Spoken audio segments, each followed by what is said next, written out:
been 3D printing a lot of different stuff the last couple weeks, and I got some cool stuff for Father's Day. My dad is a big VW Beetle guy, and so I figured today we would try to do a little spray can method on this PLA Plus. This is a pretty durable plastic filament that holds up well, and it's pretty easy to print, especially for newbies like myself. But today we're going to go ahead and do a proper spray painting method and just kind of show you guys, because I had someone comment and they're like, man, you really should make a video on how to properly spray paint something because you have really good technique. So today that's what we're going to be doing in this video. All right, we got a little bit of cardboard here. I'm going to go ahead and paint this side. It's already clean, as clean as it's going to get. So I'm going to leave it right here and grab our paint. As for our paint, we're going to be using the Krylon Color Master paint and primer. This is the Gloss Banner Red, and I'm optimistic that this color will look decent because red was the same color of my dad's 67 Beetle. You should appreciate the fact that we are painting it the same VW red that he had on his car for 50 years.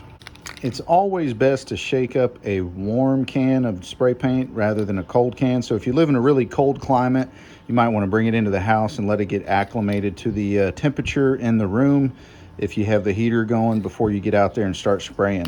When it comes to shaking a can, you want to go for at least 60 seconds, so exactly a minute of full shakes.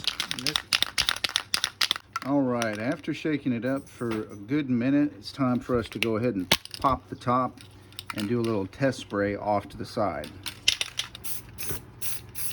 All right, I think we're ready to go. Now we're going to go ahead and start back and forth motions from right to left. And we always want to start spraying before we cross over the object that we're painting. So let's go ahead, just like that. That was one spray.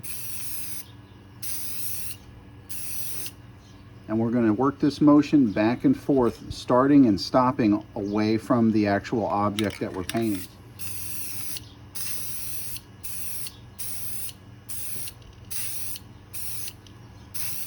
And this is what a lot of folks will refer to as overspray. You want to have overspray. You also want to do this in a well-vented area. We got a door open here and the garage door behind me is open. So definitely want to practice safety when spray painting.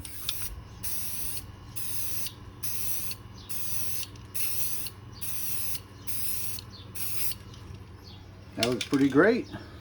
And here's how we're looking so far. Notice how we don't have any big droplets, and that's the key. You do not want to sit there and spray for too long in the same spot. Otherwise, you'll have big beads of your paint and it'll just look bad. Go ahead and give this a good 10 to 15 minutes and then we'll apply a secondary light coat. We want to stay with light coats on this because it's pretty small. All right, it's been a good 15 minutes. Let's go ahead and rotate this time. We're going to flip it upside down because we want to make sure we get the outer edge on that side that we missed the first time. Shake up our can a little bit more. All right, that should be enough. Little test run. Back and forth.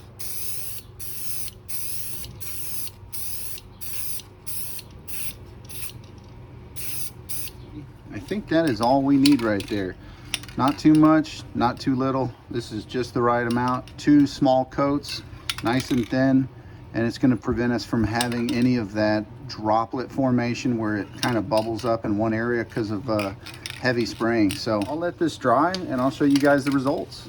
Had time to dry, and here is the final result.